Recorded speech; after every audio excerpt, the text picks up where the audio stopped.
Sejam bem-vindos à terceira aula da disciplina de autômatos. A motivação para o material que a gente vai apresentar hoje é basicamente essa daqui. Imagina que você pensa numa certa propriedade e nas palavras que satisfazem essa propriedade. Daí alguém, você pode imaginar que é uma outra pessoa, constrói um autômato que reconhece as palavras que satisfazem essa propriedade, e aí a pessoa vai e mostra o autômato para você, né? A questão é, quando você olha para o autômato que a pessoa fez, como você não acompanhou a construção do autômato, você pode ficar na dúvida. Mas será que esse autômato aqui realmente reconhece todas as palavras que têm a propriedade que eu pensei? E será que esse autômato aqui, sempre que eu encontro uma palavra, que eu tenho uma palavra que não satisfaz a propriedade, esse autômato responde não? Essa é a dúvida que você tem. E aí o que se espera então é que essa pessoa aqui, ela apresente para você um argumento. Um argumento que convence você que de fato o autômato que ela fez está correto. O que a gente vai ver hoje, na aula de hoje, são algumas ideias que permitem formular esse tipo de argumento. E a ideia-chave é a ideia de padrões repetitivos, que é o que a gente vai ver agora logo em seguida. Certo? Então agora a gente volta para a motivação inicial da nossa aula, que é a seguinte. Você escreveu ou descreveu uma certa propriedade, alguém fez um autômato para você, diz que esse é o autômato que reconhece essa propriedade, só que você ainda não consegue ver isso. Aí essa pessoa aqui, ela precisa construir um argumento que convence você que de fato o autômato dela reconhece exatamente as palavras que possuem a sua propriedade. Aquilo que a gente acabou de fazer pode ser usado como a primeira parte da construção desse argumento. Quer dizer, essa pessoa aqui pode começar chamando a sua atenção de que a propriedade que você descreveu possui um certo padrão repetitivo, ou pode ser caracterizada também em termos de um padrão repetitivo. E aí, uma vez que ela mostra para você que essa propriedade aqui define palavras que possuem um certo padrão de repetição, basta ela mostrar agora, né, e esse padrão repetitivo, no caso, permite a gente ver agora a palavra com uma estrutura de blocos, né?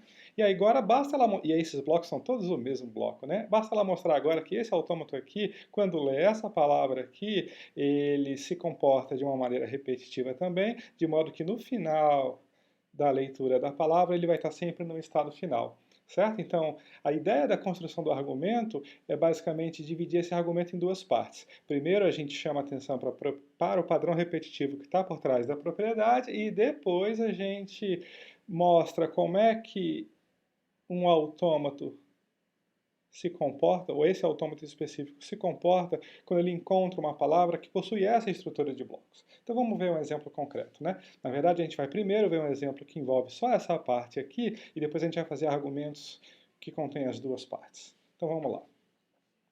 A gente pega agora o autômato, que a gente já fez agora há pouco, que reconhece palavras que são basicamente a concatenação de blocos ABA.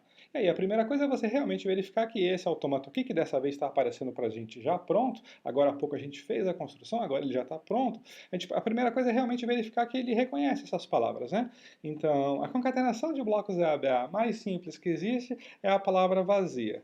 E a palavra vazia a gente denota com um ezinho, porque provavelmente isso vem do inglês, do empty, que é como se usam nos livros, e aí a gente vai usar aqui assim também, certo? Então a palavra vazia, que é a palavra que não tem símbolo nenhum, quando eu dou para esse autômato aqui, isso é uma concatenação vazia de blocos ABA, o autômato nunca sai do estado inicial, mas como o estado inicial é um estado final também, a gente aceita essa palavra. Então beleza, essa funcionou. E essa daqui, a ABA? Bom, quando esse autômato recebe a ABA, ele lê o A, o B e o A, vai parar aqui, esse é um estado final, a palavra é aceita. E ABA, ABA. ABA, ABA, o que ele faz? O primeiro ABA a gente já viu que vai levar o autômato para cá. Agora tem o segundo ABA, o A ele lê e vem para cá, depois BA. E ele termina aqui de novo, certo? Então a gente acabou de ver que o autômato aceita essa palavra e aceita essa palavra. Mas isso ainda não basta, né? Porque a gente precisa argumentar que o autômato vai aceitar todas as concatenações de blocos ABA e não dá para fazer isso de um por um. A gente, de alguma maneira, precisa raciocinar num nível de abstração um pouquinho mais alto, certo? E a ideia para fazer isso é você imaginar que você tem uma palavra que possui aquela estrutura de blocos que a gente acabou de chamar a atenção, certo? Então a gente tem aqui a ABA, fecha o primeiro bloco. A ABA, fecha o segundo bloco, e por aí vai, e no final eu tenho a ABA. Eu preciso construir um argumento que chama a atenção de que não importa quão comprida seja a palavra, no final eu estou sempre no estado final. E a maneira da gente fazer isso é a gente raciocinar não no nível de símbolo como a gente fez agora, né? Porque agora a gente estava fazendo assim, ABA, então leu A, leu B e leu A. A ideia aqui é a gente pensar direto em termos de bloco, certo? Então a primeira observação que eu vou colocar aqui na forma de um fato 1, que é o primeiro fato que a gente descobre raciocinando no nível de blocos, é que a leitura de um ABA, o primeiro ABA no caso, né? Ela sempre começa no estado inicial, o primeiro bloco. O que acontece quando eu leio o primeiro bloco? Bom, eu vou para o autômato de novo e vejo que o ABA me leva para o estado Q3. Então a primeira observação que eu faço é que quando eu estou no estado Q0 e eu leio um bloco inteiro, o que vai envolver 3 passos, mas eu penso agora como uma coisa só, me leva para o estado Q3. Essa é a primeira observação que eu faço, certo? Legal. E qual é a segunda observação que eu faço, que é uma observação na forma de um fato 2? Esse fato 2 ele me chama atenção para aquilo que acontece quando eu leio um ABA no estado Q3, porque depois da leitura desse ABA, o autômato vai estar em Q3 e agora eu preciso saber o que acontece quando o autômato lê um bloco ABA começando no estado Q3. Isso a gente já verificou, né? Então, quando eu estou em Q3 e leio um ABA, eu venho ABA. Então, quer dizer, eu volto para o Q3, né? Então, a leitura de um ABA no estado Q3 mantém o autômato no estado Q3. E eu posso escrever isso dessa forma aqui. Q3, quando lê um ABA, como se fosse uma coisa só, né? Leva o autômato de volta para Q3, certo? E aí o fato de você voltar para o Q3 já significa que você vai entrar em repetição aqui, porque o próximo bloco também vai começar em Q3 e logo ele vai terminar em Q3 e eu vou assim até o final da palavra, né? E uma maneira legal de você ver isso é você, como se fosse, reescrever o autômato com base nessas duas observações, de modo que você vê o seguinte: se você pensar só em termos de bloco, você vai ver o autômato começando em Q0, fazendo a leitura de ABA e indo para Q3, e depois ele permanece em Q3 com a leitura de ABA. Então isso aqui é como se fosse uma versão de alto nível desse autômato aqui, onde ao invés de pensar símbolo a símbolo, eu penso bloco a bloco. E aí quando eu vejo a coisa nesse nível aqui, eu vejo que, bom, é muito claro que esse autômato vai aceitar as concatenações de blocos ABA, porque no primeiro bloco ele vai para Q3, depois cada bloco seguinte mantém ele em Q3, e, bom, no final ele vai estar em Q3, no final da leitura de todos os blocos, certo? No início também, como o estado inicial é um estado final, mesmo que não venha bloco nenhum, ele aceita também. Legal. Só que tudo isso a gente pode imaginar ainda como sendo apenas a nossa tentativa de entender o que está acontecendo as coisas, certo? De como as coisas estão acontecendo. E uma vez que a gente entendeu como as coisas estão acontecendo, agora sim eu posso, digamos assim, escrever uma série de frases com algumas figurinhas no meio para ilustrar que isso vai ser o argumento que eventualmente eu mostro para alguém. Então a ideia é, você analisa em separado, entende o que está acontecendo, e aí você escreve um pequeno texto com algumas ilustrações que a pessoa que lê esse texto, digamos assim, vai ganhar o mesmo entendimento que você tem e vai chegar à conclusão de que o autômato está funcionando corretamente. Então, como escrever as coisas é um pouquinho demorado aqui no vídeo, eu já preparei esse argumento para a gente só inspecionar ele, certo? Então, se alguém me pedisse para convencer uma pessoa de que todas as palavras que são aceitas, todas as palavras que têm a propriedade são aceitas pelo autômato, que é só o caso positivo da argumentação, né? A gente está fazendo aqui só o caso positivo, eu escreveria alguma coisa mais ou menos assim. Eu diria o seguinte: suponha que a palavra P que a gente tem é de fato uma concatenação de blocos ABA, ABA, ABA, certo? E aí a figurinha já mostra isso. Aí eu chamo a atenção para o fato de que no início da computação a gente está no estado Q0. Então o primeiro bloco ele vai começar a ser lido no estado Q0, certo? E aí eu digo, a leitura do primeiro bloco leva o autômato para o estado Q3. Isso é o fato 1. Esse fato 1 podia até ser já ter sido mostrado antes, né? Então, o fato 1 basicamente chama a atenção de que o segundo bloco, chama a atenção de que o primeiro bloco leva o autômato para o estado Q3. Só que,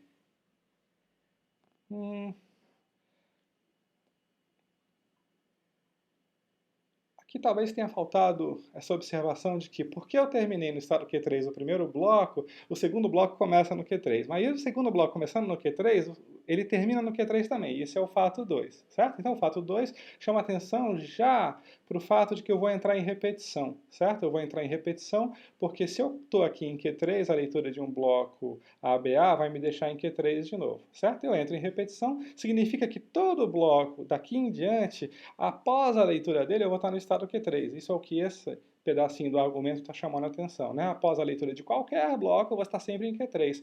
Mas, se após a leitura de qualquer bloco você está em Q3, em particular, após a leitura do último bloco, você está em Q3. Então, após a leitura da palavra inteira, você está em Q3, e aí, como Q3 é um estado final, a palavra é aceita pelo autômato.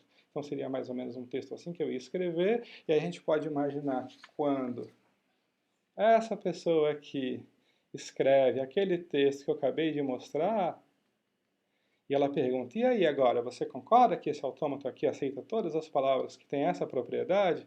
Aí a pessoa fala assim, agora sim, agora eu consigo ver isso.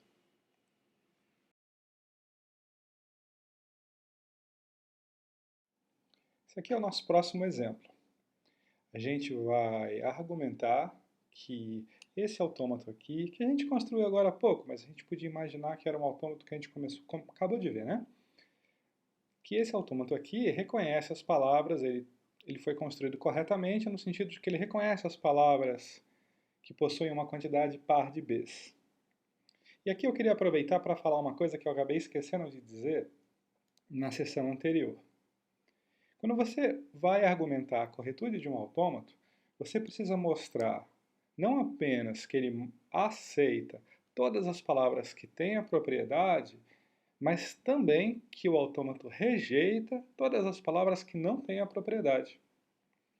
Nessa parte da aula, a gente está se concentrando só sobre o caso positivo, ou seja, que o autômato de fato aceita todas as palavras que têm a propriedade. Daqui a pouquinho a gente vai se debruçar sobre o caso negativo. Certo, muito bem. Então a gente tem esse autômato aqui, a gente tem essa propriedade aqui, e a gente pode ficar na dúvida se realmente esse autômato foi construído corretamente ou se de fato ele aceita todas as palavras que têm essa propriedade daqui. Certo? E a gente pode começar então examinando alguns casos particulares. A gente pode se perguntar, a palavra vazia, que é uma palavra que possui uma quantidade par de Bs, porque 0 Bs é uma quantidade par de Bs. O autômato aceita a palavra vazia? Aceita, porque se a computação começa aqui e ele recebe a palavra vazia, a computação termina aqui e esse é um estado final. E se o autômato receber, por exemplo, só uma coleção de As, que também é uma palavra que tem 0 Bs, logo é uma quantidade par de Bs. Bom, nesse caso o autômato, a computação começa aqui, ele vai ler todos os As nesse mesmo estado e a computação termina aqui, então de fato ele aceita essa palavra daqui. E se vierem 2 Bs, que de novo é uma quantidade par de Bs? Bom, nesse caso também. Ele vai ler o primeiro B, vir para cá, ler o segundo B, vir para cá, e dessa vez a computação termina no estado Q2, que também é um estado final, e ele aceita. E se vier vários As entre esses Bs, antes, depois, da mesma forma, não é difícil você verificar que sim. Mas examinar esses casos particulares ainda não permite a gente concluir que o autômato vai aceitar todas as palavras que possuem uma quantidade par de As, ou de Bs. Aqui no caso eu escrevi As, mas é Bs, né? Certo. Uma quantidade par de Bs. Muito bom. Como é que a gente faz isso? Bom, a gente faz, para a gente poder argumentar, a maneira que a gente está nessa aula mostrando é que para você poder argumentar que o autômato aceita todas as palavras que têm essa propriedade, uma estratégia possível é você analisar a propriedade em termos de padrões repetitivos. E isso já foi feito. Então a gente viu que qualquer palavra que tem essa propriedade, a gente pode pensar nessa palavra como uma concatenação de blocos de um certo tipo. Que tipo? Todos os blocos têm a forma uma sequência de As, um B, outra sequência de As e um outro B, né? Então a palavra é uma concatenação de coisas desse tipo, sendo que no final, o último bloco, opcionalmente, pode ser só uma concatenação, um bloquinho de As, né? Certo. Então, agora que a gente tem, e esse trabalho em geral a gente precisa fazer ele do zero, mas como a gente já fez, a gente já pula para o resultado da análise, que é essa observação de que essa propriedade corresponde a essa concatenação ou a esse padrão repetitivo. Certo. Uma vez que a gente observou o padrão repetitivo, a gente começa agora a examinar qual é o comportamento desse autômato quando ele encontra uma palavra que tem essa estrutura de blocos. E aí vem aqueles fatos que a gente pode derivar, né? Então, o fato 1 é a observação de que, quando o autômato começa a computação e ele está no estado que é zero, e ele lê o primeiro bloco, que é um bloco dessa forma, a gente pode se perguntar o que acontece. E o que acontece é o seguinte, a sequência de As vai ser lida no próprio estado que é zero, aí o primeiro B vai levar o autômato para Q1, e aí se vierem As novamente, porque isso aqui pode em princípio ser um bloco vazio, né? Mas se não for, ele vai fazer a leitura desses As no estado Q1, e o segundo B leva ele para o estado Q2. Então, resumindo tudo isso, a gente pode simplesmente dizer que a leitura de um bloco dessa forma, começando no estado Q0, leva o autômato para o estado Q2. Muito bom. E aí, agora o autômato vai estar no estado Q2 no momento em que ele for começar a ler o segundo bloco. Então, agora a gente pode se perguntar o que acontece quando, estando no estado Q2, o autômato faz a leitura de um bloco desse tipo aqui. Para onde ele vai? Então, a leitura de um A, B, depois A, B. O que acontece? Bom, em Q2, o A leva o autômato de, um primeiro A leva o autômato de volta para o estado Q0, onde eventualmente ele lê os outros A's até que chega esse B aqui. Se chegar esse B, ele vem para cá, certo? Depois, os próximos A's ele lê em Q1 e o segundo B leva ele de volta para Q2.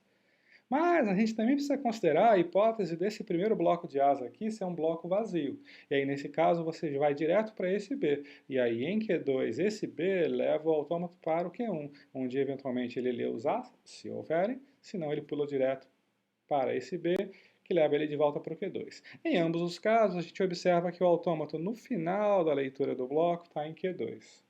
Muito bom. Nesse exemplo, como o último bloco pode ser diferente dos anteriores, a gente precisa examinar o que acontece quando o autômato lê esse bloquinho aqui. Então a gente pode se perguntar, lá no final da computação, quando você estiver no estado Q2 e você receber um bloquinho de As, o que acontece? Bom, se aqui você recebe um bloquinho de As, o primeiro A leva você para o Q0 e os demais As mantêm você em Q0, então você fica em Q0. Muito bom.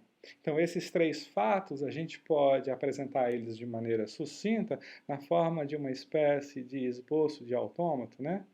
Então, você começa a computação em Q0, que é um estado final, e um bloco A, B, B, leva você para o estado Q2.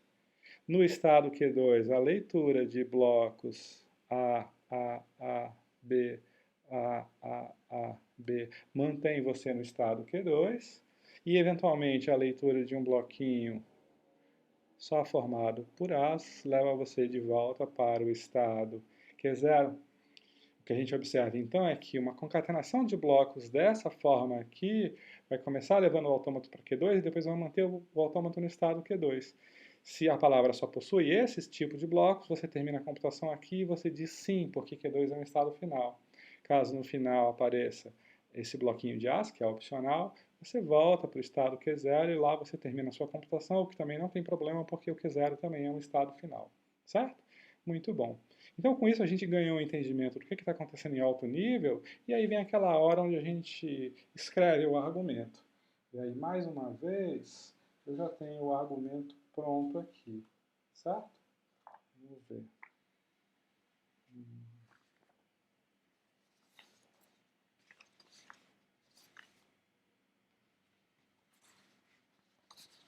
Certo.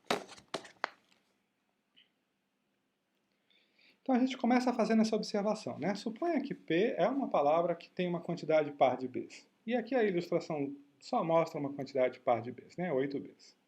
E aí você continua. Então, nós podemos ver que P é uma concatenação de blocos dessa forma aqui, onde isso aqui já é o resultado da análise, né? O argumento pula direto para isso. A gente pode imaginar de novo que antes de mostrar o argumento, você já mostrou essa análise para a pessoa que vai ler o argumento. E aqui a gente está pulando direto, porque a gente também já tinha feito, para a caracterização dessa palavra como uma concatenação de blocos, onde todos os blocos têm esse formato, sendo que no final pode aparecer um bloquinho de as. Certo? O argumento só chama atenção para esse fato. E aí ele faz as 3 observações que a gente fez lá, né? Então o argumento... Lembra que dessa vez a gente está fazendo o argumento completo, né? Ele tem a primeira fase e a segunda fase. A gente está no meio da primeira fase, que é chamando atenção para a estrutura de blocos e para o comportamento do autômato nessa estrutura de blocos. Então o que acontece? Você chama atenção para o fato de que a leitura de um bloco desse tipo no estado inicial leva você para Q2, a leitura de um segundo bloco já a partir de Q2 mantém você em Q2, isso aqui é a chave para repetição, e finalmente a leitura de um bloquinho de asa em Q2 leva você de volta para Q0. E aqui é só o argumento repetindo aquilo que a gente fez lá para outra pessoa que vai ler o argumento ver, né? Que esses 3 fatos podem ser representados de maneira sucinta na forma desse diagrama aqui, que já mostra o que está acontecendo e vê que você, se você só acompanhar a computação, exatamente isso que está dizendo, né? Se você só olhar para o autômato após a leitura de um bloco, o que você vê é isso, né? E você vê o autômato sempre pulando de estado final para estado final, que já indica que ele vai aceitar a palavra de entrada.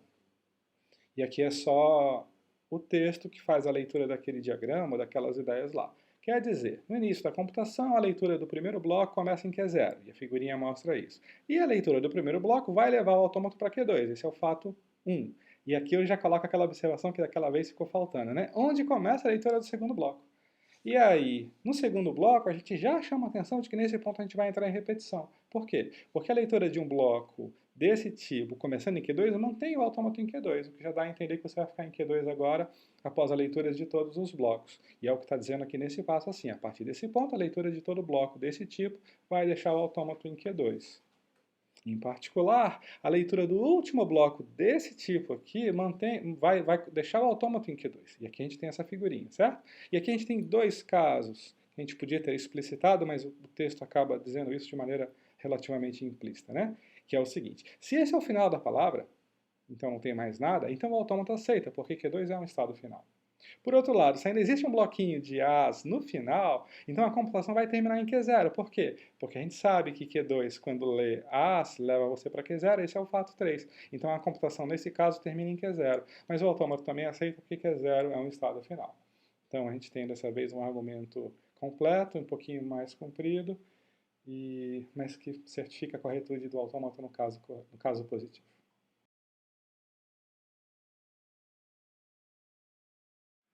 Esse aqui é o nosso próximo exemplo.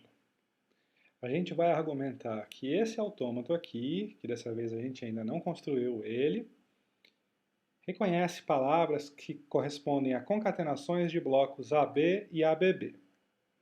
Quer dizer, dessa vez a gente já está começando com uma propriedade que é um padrão repetitivo, a gente não vai precisar fazer análise. Mas a gente vai ver que nesse exemplo aqui vai começar a acontecer algumas coisas diferentes, que é o que eu queria mostrar para vocês. Então vamos começar observando que o autômato aceita as palavras pequenas que ele devia aceitar. Em particular, a palavra vazia é uma palavra que é uma concatenação de blocos ABB e AB que não possui bloco nenhum. Quando o autômato recebe a palavra vazia, ele não sai do estado Q0, e como o estado Q0 é um estado de aceitação, um estado final, ele aceita. A seguir, a gente observa que o único bloco AB, o autômato faz o seguinte, ele passa do Q0 para o Q1, do Q1 para o Q2, Q2 é um estado final, ele aceita a AB, como ele deveria. E a ABB? Bom, a ABB leva o autômato de Q0 para Q1, de Q1 para Q2 e de Q2 de volta para Q0, onde ele aceita a palavra de entrada. E um AB, ABB, um AB, ABB, deixa o autômato em Q0, que é um estado final, e a palavra é aceita. E o contrário, ABB, AB. Bom, vamos ver. ABB, AB. Deixa o autômato em Q2, o autômato aceita a palavra de entrada. Então funcionou para esses casos simples, mas a gente já sabe que isso não é o suficiente para a gente concluir que o autômato vai aceitar todas as concatenações de blocos AB e ABB. Para a gente se convencer disso, a gente precisa de um argumento que trabalhe na estrutura das palavras, né? Então a gente imagina aqui uma palavra que é uma concatenação arbitrária, onde cada bloco aqui ou é um AB ou é um ABB. Então a gente vai olhar as coisas nesse nível de abstração, certo? E aí a gente começa a examinar o autômato e ver qual é o comportamento dele quando ele encontra esse tipo de bloco, nas diversas situações onde ele pode se encontrar, né? Então a gente começa com os nossos fatos aqui. O nosso fato 1 vai procurar ver o que acontece no início da computação, ou seja, quando você está em Q0 e você vê um AB e você vê um ABB. A gente pode, por exemplo, começar examinando essas duas possibilidades em separado. E a gente teria aqui, quando o autômato está em Q0 e ele vê um AB, o que acontece? AB, ele vai para Q2. Muito bom. Mas, se o autômato está em Q0 e ele vê um ABB, o que acontece? Ele vai para ABB, ele vai para o Q0. E essa é a novidade que eu queria mostrar para vocês. Quer dizer, dessa vez os blocos podem ser de dois tipos diferentes. E esses dois tipos de bloco levam o autômato a partir de Q0 para lugares diferentes. E o que eu queria mostrar é maneiras da gente lidar com esse tipo de situação. A ideia que eu quero mostrar para vocês é que nesse tipo de situação você pode eventualmente escrever as coisas assim. Q0, quando lê um bloco que pode ser um AB ou um ABB, o que ele faz? Ele pula para o estado Q0 ou para o estado Q2. E agora a gente vai raciocinar em termos dessas duas possibilidades. A gente vai pensar o que vai acontecer quando você está no estado Q0 ou Q2, certo? Então vamos ver. A gente vai agora fazer o nosso fato 2 e vai se perguntar o que acontece quando você está em Q0 ou Q2. E você lê um bloco que é AB ou ABB. Bom, vamos pensar. Se eu tiver em Q0 e eu ler um AB, eu já sei que eu vou para Q2. E se eu tiver em Q0 e eu ler um ABB, eu já sei que eu vou para Q0, né? Eu fico em Q0. Mas e no caso do Q2? Vamos escrever aqui do lado, né? Se você está em Q2 e você vê um AB, vamos ver o que acontece? Você está em Q2 e vê um AB, você permanece em Q2. E se você está em Q2 e você vê um ABB, o que acontece? ABB, você vai para Q0.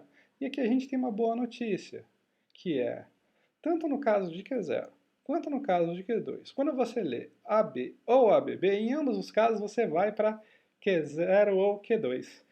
Então, a gente escreve aqui Q0 ou Q2. E o que eu queria chamar a atenção agora é que a gente entrou em repetição. Se você está em um desses dois casos, lê um desses dois blocos, você vai para um desses dois casos, certo? Legal. E agora, na verdade, nesse ponto teria duas opções, certo? A gente poderia raciocinar no nível dos estados isoladamente, e os blocos, né? Então, você podia pensar assim, quando eu estou em Q0 e eu vejo um AB, eu vou para Q2. Eu vou para Q2, que também é um estado final. Só que quando eu estou em Q0 e eu vejo um ABB, eu fico em Q0. ABB. E quando eu estou em Q2 e eu vejo um AB, eu permaneço em Q2. E quando eu estou em Q2 e eu vejo um ABB, eu vou para Q0. Então, isso aqui já é uma representação no nível de abstração mais alto do que esse, porque a gente está raciocinando em termos de bloco, mas a gente está raciocinando em termos de estados isolados. E aqui já daria para a gente ver que o autômato vai aceitar, porque não importa qual é o bloco que você lê, você está sempre pulando entre estados finais, certo? Legal. Mas eu ainda consigo obter uma representação no nível de abstração ainda mais alto, pensando nos fatos dessa maneira aqui que a gente derivou. E isso me daria esse diagrama aqui. Começando no estado Q0, quando você lê um bloco AB ou ABB, Você vai parar aonde? Você vai parar em Q0 ou Q2, e eu posso imaginar isso como essa situação que eu ainda não sei exatamente onde eu estou, mas eu sei que eu estou num desses dois, certo? E eu passo agora a raciocinar nessas duas possibilidades como se fosse uma coisa só. Isso, basicamente, é o fato 1. E aí o fato 2 me diz o seguinte: se você está nessa situação, que é uma situação de indecisão, e você lê um AB ou um ABB, você permanece na mesma situação de indecisão. Legal?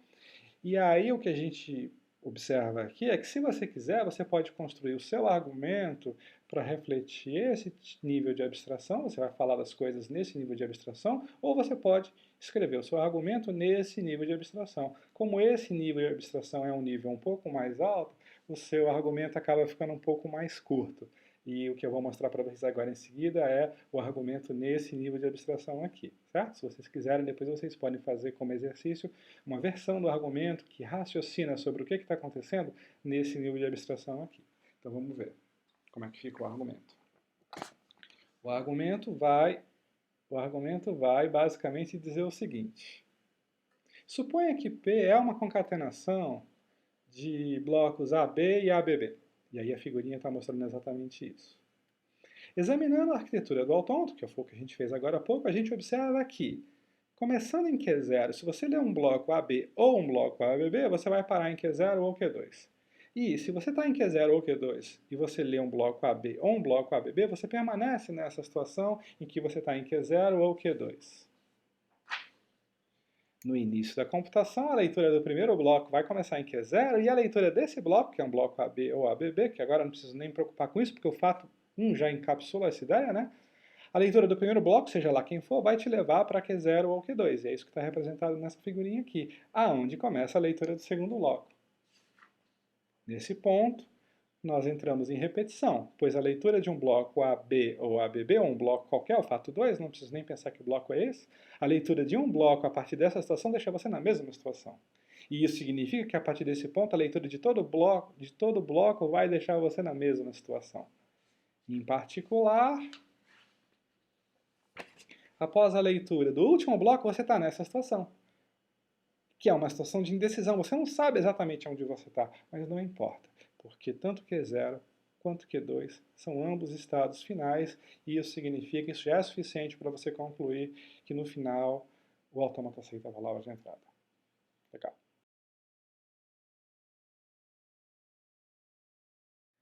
Certo. Então aqui a gente chega na situação onde a gente vai analisar o que acontece quando a palavra de entrada não tem a propriedade que a gente está trabalhando, e o que a gente imagina é que o autômato tem que dizer não.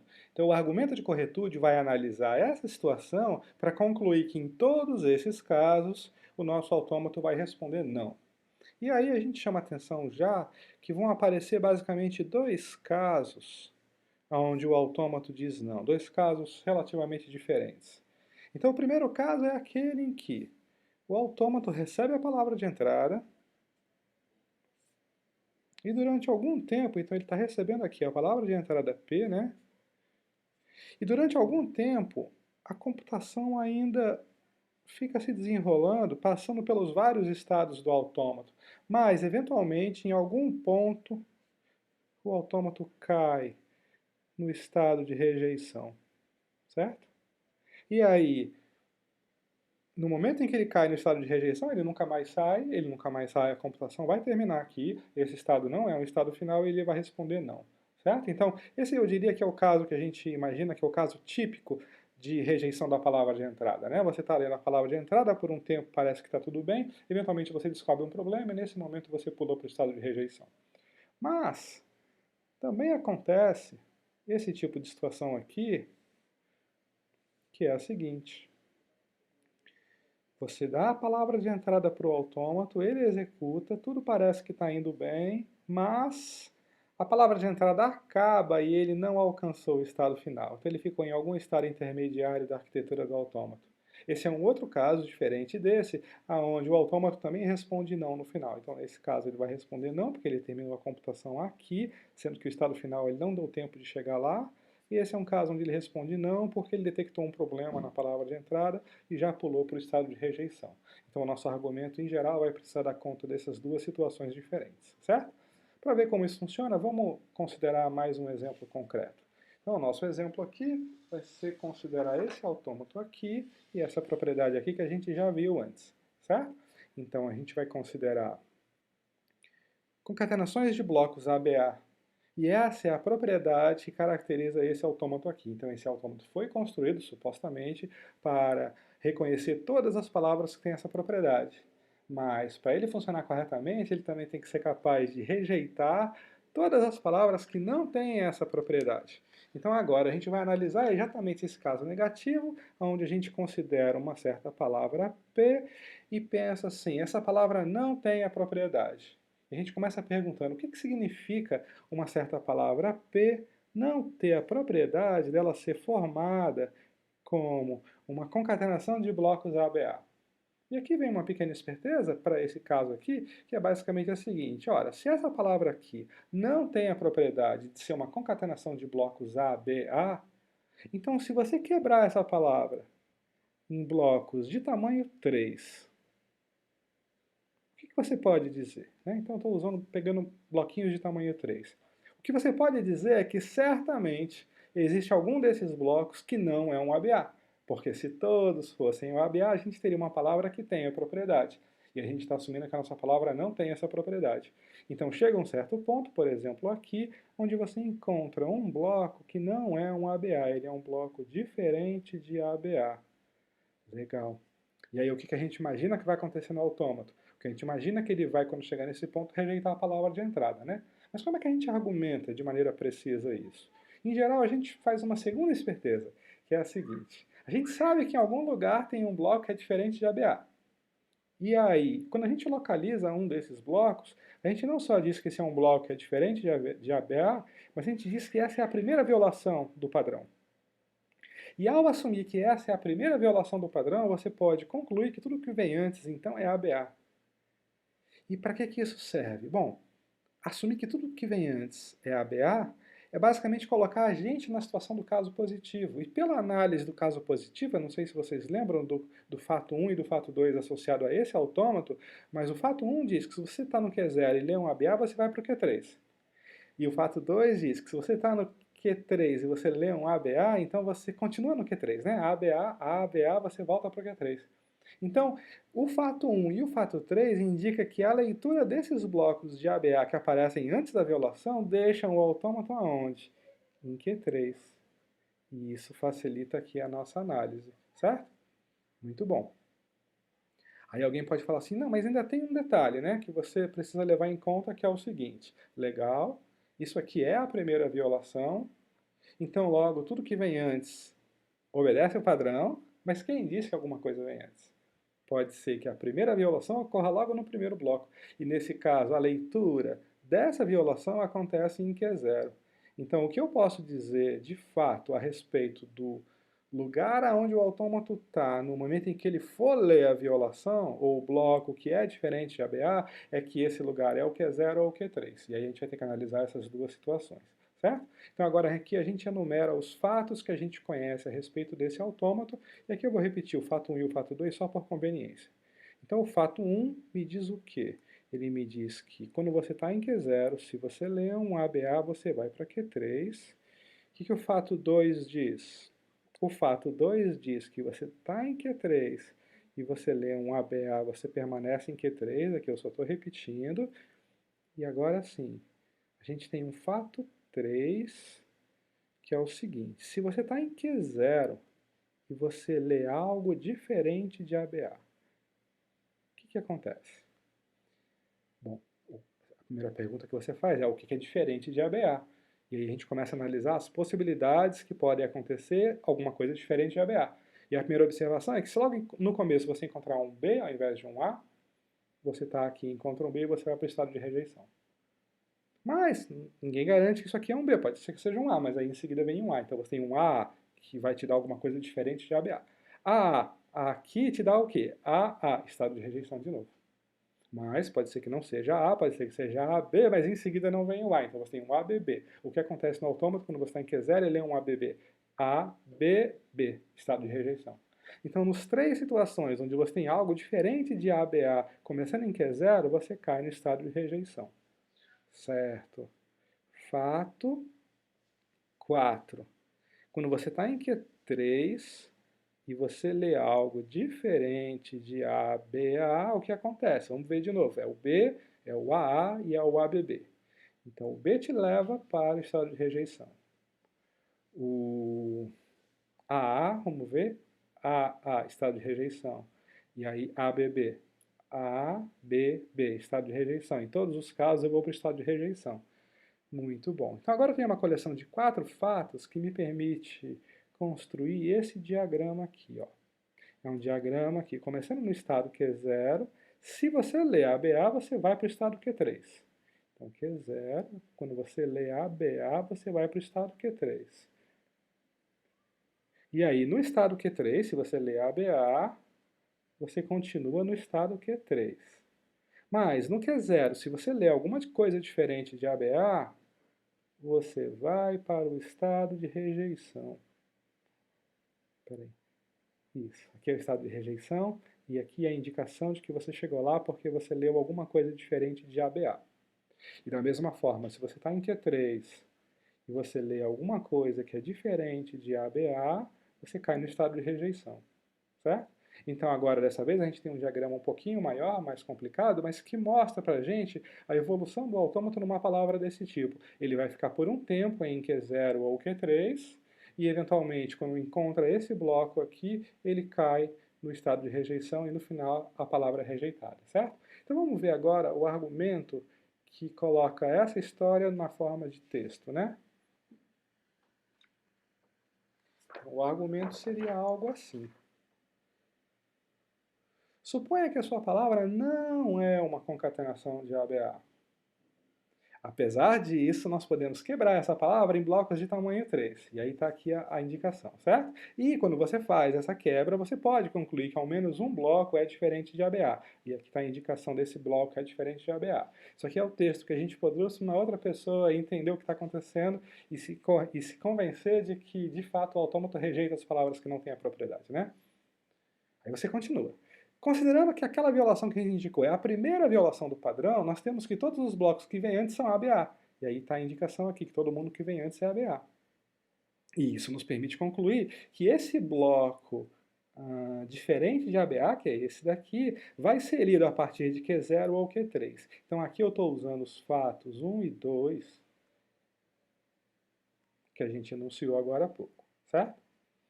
E aí o próprio argumento chama a atenção de que, na situação em que você tem Q0, se você lê um bloco que é diferente de ABA, você vai cair no estado de rejeição. Aqui, provavelmente, ou antes ou agora, você mostraria os detalhes dessa análise, de todas as possibilidades diferentes de ABA que a gente fez lá. Fato 4. Se você está em Q3 e lê uma coisa diferente de ABA, você cai no estado de rejeição também.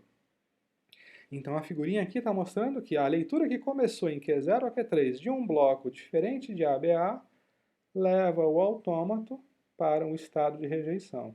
E aí, no final da computação, o autômato irá rejeitar a palavra de entrada, vai dizer não, que era o que a gente queria. Mas a gente lembra que isso aqui é, digamos, uma parte da história do caso negativo. E aí agora, na página seguinte, a gente vai analisar a outra situação, que é aquela onde você não cai no estado de rejeição, mas você não consegue alcançar o estado final. Por quê? Porque o seu último bloco acaba antes do que devia. E assim, a figurinha aqui está basicamente indicando isso, né? Então é a situação em que você não tem violação nenhuma de bloco, todos os blocos completos que aparecem são ABA, mas o último bloco, que seria um ABA também, ele não está completo, ele acaba antes, certo? E aí o que a gente chama atenção? Bom, na verdade aqui faltou uma indicaçãozinha, mas que é fácil da gente colocar, né? Se tudo aqui é ABA, você vai começar a leitura desse bloco incompleto no Q3, caso tenha vários blocos aqui ABA e você termina em Q3, ou no Q0, caso você não tenha nenhum bloco aqui. Você já começa num bloco incompleto, né? E aí o fato basicamente vai dizer assim, se você está em Q0 ou Q3 e você lê um A, então assim, Quais são as duas possibilidades de bloco incompleto? O A e o AB, né? Porque um ABA seria um bloco completo. Se você lê um A, você vai para Q1. Aí no autômato é fácil de ver isso, né? E se você está em Q0 ou Q3, os dois, e você lê um AB, você vai para Q2. E agora a gente conclui o argumento da seguinte forma. Como Q1 e Q2 não são estados finais, o autômato vai rejeitar a palavra de entrada. Então ele vem até aqui, está em Q3 ou Q0, e aí ao ler esse último fragmento aqui de bloco, ele termina a computação num desses dois estados, e como eles não são finais, a palavra é rejeitada. Certo? Então esse aqui foi o nosso primeiro exemplo de argumento do caso negativo. A gente vai ver mais um exemplo agora em seguida.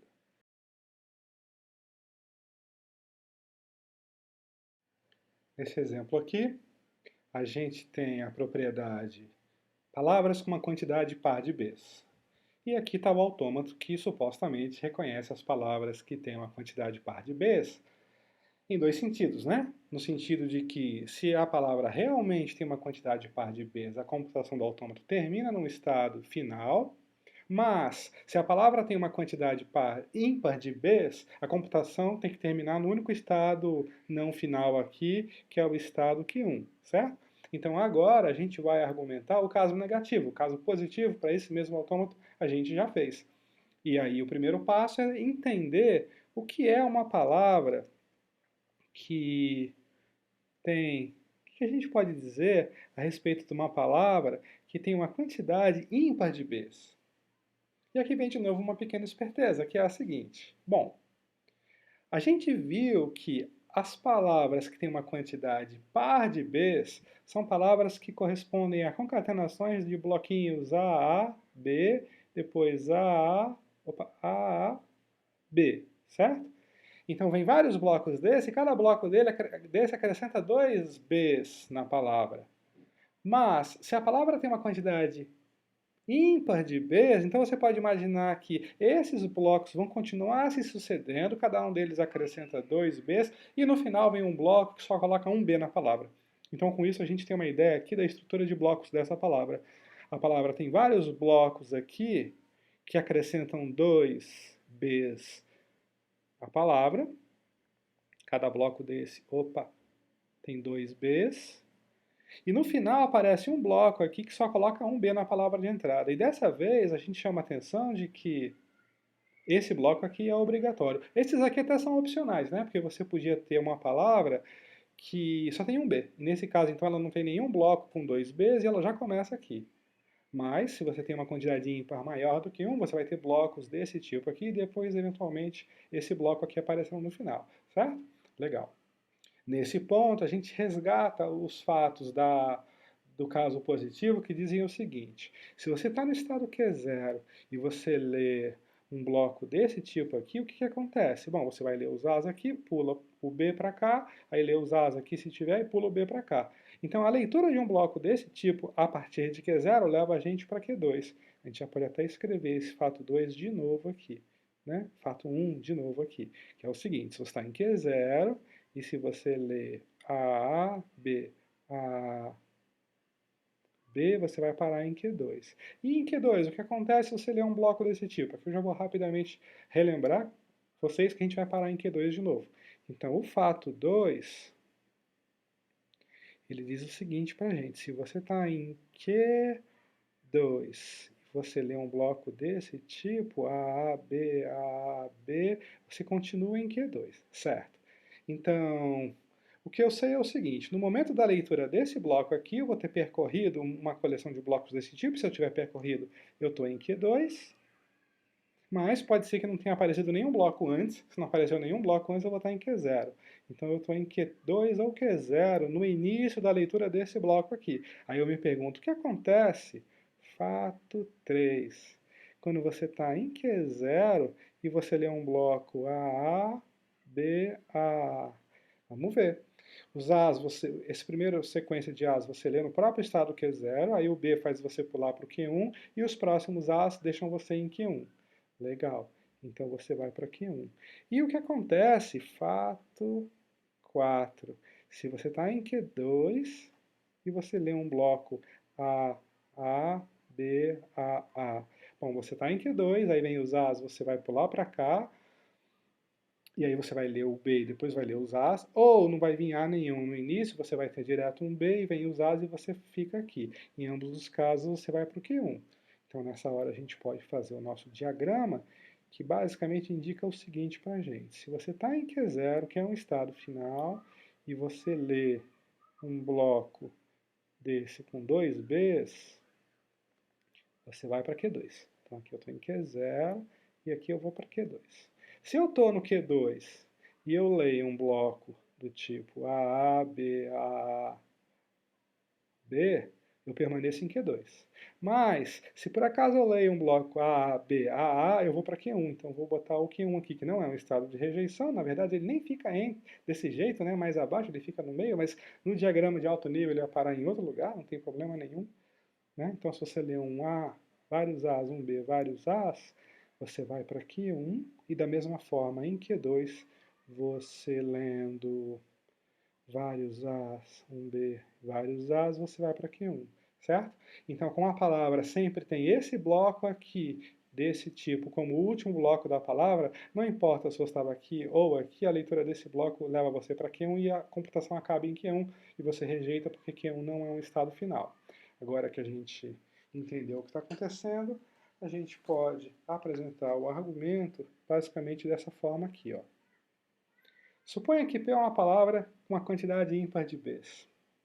Então, P é uma concatenação de blocos AAB, seguida obrigatoriamente dessa vez por um bloco desse tipo, que é para garantir que a quantidade é ímpar, certo? Esses blocos aqui, inclusive, dessa vez são opcionais. E a gente tem a figurinha indicando que no final eu sou obrigado a ter um bloco desse tipo aqui, certo? Aí o argumento só chama a atenção de que pelos fatos 1 e 2 a leitura do último bloco vai começar em Q0 e Q3, que a gente viu, e aí em Q0 a leitura do último bloco leva a gente para Q1, em Q3 a leitura do último bloco leva a gente para Q1 também, e como Q1 não é um estado final, o autômato rejeita a palavra de entrada. Então isso aqui completa agora esse nosso outro exemplo.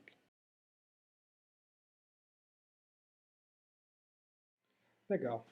Então agora nós chegamos no último exemplo da aula de hoje, certo? Esse exemplo é a gente revisitando essa propriedade aqui, concatenações de blocos AB e ABB. E o autômato que reconhece essa propriedade é esse autômato aqui, certo? A gente já examinou o caso positivo e a gente viu que realmente, se a sua palavra é uma concatenação de blocos AB e ABB, você vai terminar a computação aqui ou aqui e o autômato vai aceitar a palavra de entrada. O que a gente quer fazer agora é a verificação de que, se você fornece para esse autômato uma palavra de entrada que não é uma concatenação de AB e ABB, então esse autômato aqui no final da computação está em um estado que não é um estado final. Ele pode estar aqui ou ele pode estar aqui, certo? Então, o caso negativo consiste em mostrar que, se você fornece para o autômato uma palavra P que não é uma concatenação de AB e ABB, o autômato responde não no final. Então a gente começa examinando o que seria uma palavra que não é uma concatenação de blocos AB e ABB. E aqui eu já chamo a atenção de vocês para uma dificuldade nova que aparece nesse exemplo, que é a seguinte. Aquela esperteza que eu fiz 2 exemplos atrás, de quebrar a palavra em bloquinhos de tamanho 3 para saber que um daqueles bloquinhos não satisfazia o padrão, eu não posso fazer agora. Porque agora os blocos da minha palavra têm tamanhos diferentes. Então eu não sei se eu vou quebrar 2 e 3 e 3 e 2, ou 3 e 2 e 3 e 2. Existem múltiplas maneiras de quebrar a palavra, certo? Então a ideia que a gente vai usar para lidar com esse exemplo aqui é a seguinte. Imagina que você começa a quebrar a palavra a partir do início, de modo que cada bloco que você vai formando é um bloco AB ou ABB. E aí, quem determina a maneira como você vai quebrar é a própria palavra. E o que você vai fazer é o melhor possível. Então, você vai montando os blocos enquanto você consegue montar. E aí, o que a gente sabe é o seguinte, essa palavra aqui não tem a propriedade. Então, por melhor que você faça o seu esforço de identificar os blocos AB e ABB, chega um momento em que você bate num bloco que é diferente de AB ou ABB. Certo? Então a nossa suposição aqui é que a gente fez o nosso melhor esforço, foi o mais longe possível no sentido de identificar blocos desses dois tipos, mas chega uma hora que a gente não consegue mais. Certo? O fato da gente estar dizendo que esse é a primeira violação, né? De novo é a noção de primeira violação, indica que tudo que veio antes foram blocos AB ou ABB. E aí a gente lembra dos fatos 1 e 2 associados a esse autômato aqui, que dizem o seguinte: se você lê um AB, vamos escrever eles, né? O fato 1 diz o seguinte: se você está em Q0 e você lê um AB ou um ABB, você vai terminar em Q0 ou em Q2. Lembra? Aquela ideia da indecisão. E se por sua vez, aí vem o fato 2, né? Você está em Q0 ou Q2 e você lê um bloco AB ou ABB, você permanece em Q0 ou Q2. Certo? Então, a mesma ideia de indecisão aqui, nós temos a repetição. Então, o que eu sei é que, quando o autômato lê essa parte inicial da palavra, que é toda formada de blocos AB ou ABB, ele vai chegar nesse ponto aqui, no estado Q0 ou Q2. Então, o que eu preciso agora é raciocinar sobre a situação onde você vai ler uma coisa que é diferente de AB e é também diferente de ABB, certo? Em Q0 ou em Q2. E aí a gente começa a analisar, né? Então a gente escreveria aqui o nosso fato 3. O fato 3 vai analisar a possibilidade de você estar em Q0. Então, se você estiver em Q0, e aí vem uma coisa que é diferente de AB e de ABB, o que acontece? Bom, o que é uma coisa diferente de AB e de ABB? Seria, por exemplo, uma coisa que começa com B. Uma coisa que começa com B em Q0 leva você para o estado de rejeição, certo? Estado de rejeição. Ótimo. Mas essa não é a única possibilidade, né? Pode ser que venha uma coisa que começa com A, mas em seguida vem A, certo? Então, os dois casos de coisa diferente de AB e ABB seria o B e o AA. O que acontece quando você lê AA no estado Q0? Você está aqui e você lê um AA. Você vem para cá e você vem para cá. Estado de rejeição de novo, certo? Muito bom. Então, nesses dois casos, você vai para o estado de rejeição. Legal. E aí agora a gente passa a analisar a outra situação. Fato 4. Você está em Q2 e vem alguma coisa que é diferente de AB e de ABB. O que acontece? Bom, você pode imaginar a coisa mais simples, que é diferente de AB e de ABB, é um símbolo B. Aí você está aqui e vem um B. O que você faz? Você vem para cá. Você não caiu no estado de rejeição, certo? O que significa que, em princípio, no desenrolar da palavra, pode até ser que as coisas dessem certo. Para argumentar que nesse momento você já vai rejeitar a palavra, eu teria que ter caído aqui. Esse exemplo aqui, eu coloquei aqui ele de propósito, porque ele exige da gente colocar mais informação dentro do problema para conseguir tirar aquilo que eu quero dele, a conclusão de rejeição, certo? Então, nesse ponto, eu vou fazer o seguinte, eu vou trazer mais informação. Eu vou lembrar vocês de uma coisa que ficou implícita na nossa análise do caso positivo, que é a seguinte. Sempre que você lê um bloco do tipo A, B, você vai parar no Q2. Seja, se você estava aqui, lê AB, você vem para cá, e se você estava aqui, você lê AB, você vem para cá. Então, se você acabou de ler um AB, você vai para o Q2. E da mesma forma, se você acabou de ler AB, B, você sempre vai parar em Q0. Certo? Então eu consigo saber não só se eu estou...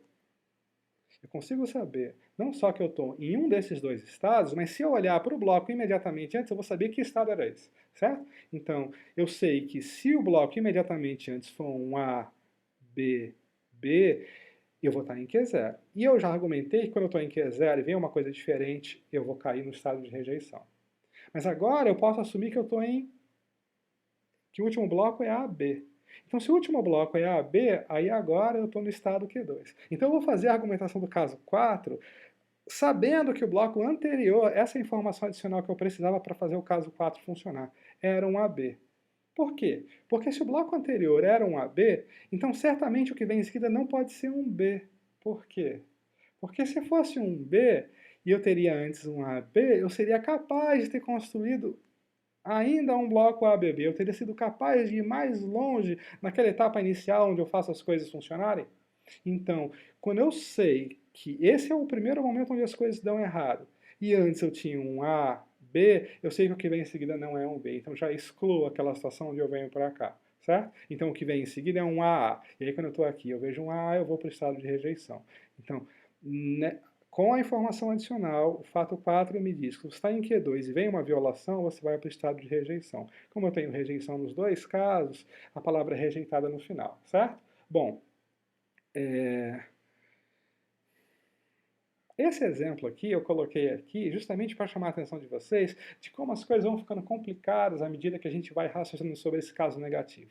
Certo? Eu não vou nem colocar aqui o argumento textual desse exemplo, porque a função dele era só mostrar essa complicação que vai aparecendo. E essa complicação vai ficando cada vez maior, de fato, quando você considera propriedades mais complicadas. O meu objetivo aqui era só chamar atenção para essa complicação e dizer para vocês o seguinte: em geral, quando as coisas começam a ficar complicadas demais, como é o caso desse exemplo aqui, a gente começa a precisar de novas ideias para fazer as coisas, ao invés de lidar diretamente com a complicação. Então, eu vou deixar esse exemplo nesse ponto aqui, onde a gente já viu que é possível argumentar que o autômato funciona corretamente, mas eu não gostaria de fazer as coisas dessa maneira complicada. Eu vou aguardar a próxima aula, que vai mostrar novas ideias para a gente sobre como a gente pode resolver situações como essa de uma maneira um pouco mais simples. Então, a gente volta a esse exemplo na próxima aula. É isso aí, pessoal. Na aula que vem a gente continua e conclui essa discussão sobre os argumentos que certificam a corretude dos autômatos. Até lá!